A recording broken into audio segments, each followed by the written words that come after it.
मीरपुर नाम के शहर में तेजस अपनी पत्नी नीरू के साथ रहता था। पति पत्नी दोनों ही नौकरी करते थे। एक दिन तेजस गांव अपनी माँ के पास फोन करता है। हेलो, प्रणाम माँ। जीते रहो माँ, तुम दादी बनने वाली हो हैं? अरे वाह, ठीक है बेटा, मैं कल ही आती हूँ। जब माँ जी शहर पहुंची तो बेटे बहू ने बहुत अच्छे से स्वागत किया। लीजिए माँ जी, चाय। अरे गर्मा गर्म पकोड़े ले आओ माँ के लिए।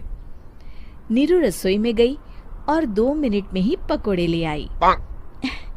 जी ये लीजिए। बहू जादू से बनाए हैं क्या? अभी तो रसोई में गई थी। यम्मी। माँ जी, शीला रसोई में पकोड़े तल रही है, मैं बस लेकर आई। हे भगवान, मेरा धर्म भ्रष्ट कर दिया तूने। अब तो गंगा जल से शुद्धिकरण करना होगा। दूसरे दिन, माँ जी मैंने नाश्ता बना दिया है, ऑफिस जा रही हूँ। पर अभी तो घर का सारा काम पड़ा है। शीला आती ही होगी, झाड़ू पोछा बर्तन कपड़े वो सब कर लेगी। हमारे जमाने में घर का सारा काम हम ही करते थे। जी माँ जी, आप बहुत होशियार हैं, मैं घर ऑफिस दोनों नहीं संभाल पाती। तो जरूरत क्या है घर से बाहर जाकर चाकरी करने की? वैसे भी घर का काम खुद करने से घर में बरकत आती है, समझी? पर माँ जी। पर वर कुछ नहीं, इस महीने की पगार मिले फिर ऑफिस बंद है। हाँ। रात को नीरू तेजस से कहती है, सुनिए जी, माँ जी बोल रही थी कि मैं नौकरी छोड़ दूं। वैसे ठीक ही तो है, अभी तुम्हें आराम की जरूरत है।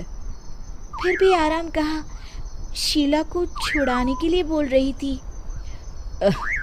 तो अब 24 घंटे में इतना काम तो कर ही सकती हो। पर जॉब पसंद है मुझे, घर पर मन नहीं लगेगा।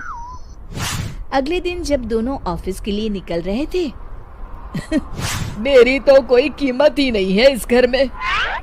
माँ जी, आजकल महंगाई बहुत है, रहन सहन भी बदल गया है, दोनों नौकरी करते हैं तभी ठीक रहता है।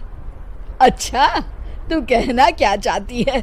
मेरा बेटा तुझे बिठा के खिला नहीं सकता? तू ही इस घर का खर्च चला रही है, हैं? नहीं माँ जी, मेरा वो मतलब नहीं था। मतलब खूब समझती हूँ, ये बाल धूप में सफेद नहीं किए मैंने। हाँ। अब तो ये रोज का काम हो गया था। तेजस भी रोज की झिकझिक से परेशान हो गया था। एक दिन उसने कहा, नीरू, वैसे भी तुम्हें मैटरनिटी लीव मिलने वाली है, तो अभी से ही छुट्टी ले लो। पर क्या, मेरी सैलरी अच्छी खासी है। आखिर नीरू ने रिजाइन कर दिया। जब बच्चा हुआ तो घर में सब बहुत खुश हुए। कुछ दिनों बाद तेजस फाइल देख रहा था। क्या हुआ तेजस, कुछ परेशान लग रहे हो? हाँ, वो हमारी जितनी सेविंग्स थी वो तो हॉस्पिटल में और छठी के फंक्शन में खत्म हो गई है नीरू।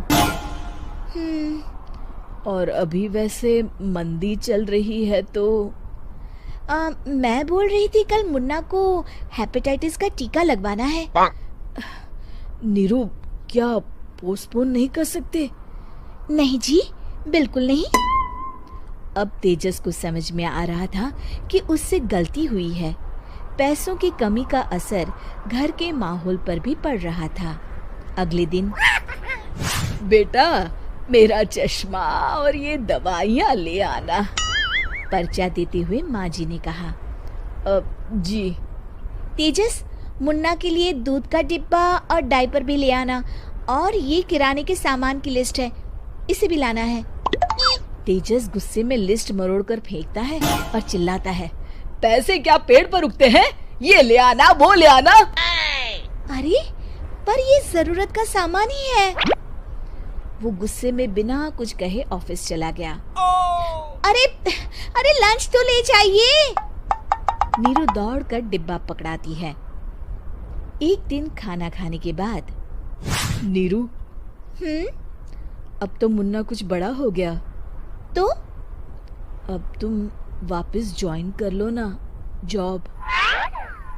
पर इस रिसेशन में जॉब मिलना बहुत मुश्किल है। ट्राई तो करो। फिर मुन्ना? माँ जी है ना, और एक फुल टाइम मेड भी लगा लेंगे। पर माँ जी, उन्हें तो पसंद नहीं। तभी माँ जी वहाँ आ जाती है और प्यार से नीरू के सर पर हाथ फेरते हुए बोलती है, अब मेरी समझ में आ गया बहू, पहले के और अब के समय में अंतर है। तुम काम शुरू करो, मुन्ना की जिम्मेदारी मेरी। मेरी प्यारी माँ जी। ये कहकर नीरू उनके गले लग गई। शिक्षा, परिवर्तन संसार का नियम है, हमें भी समय के साथ चलना चाहिए। उम्मीद है कि आपको हमारी ये कहानी पसंद आई होगी। कृपया हमारे चैनल को सब्सक्राइब करें और सभी अपडेट्स के लिए बेल आइकन जरूर क्लिक करें। और हाँ, वीडियो लाइक और शेयर करना मत भूलिएगा। Bye bye.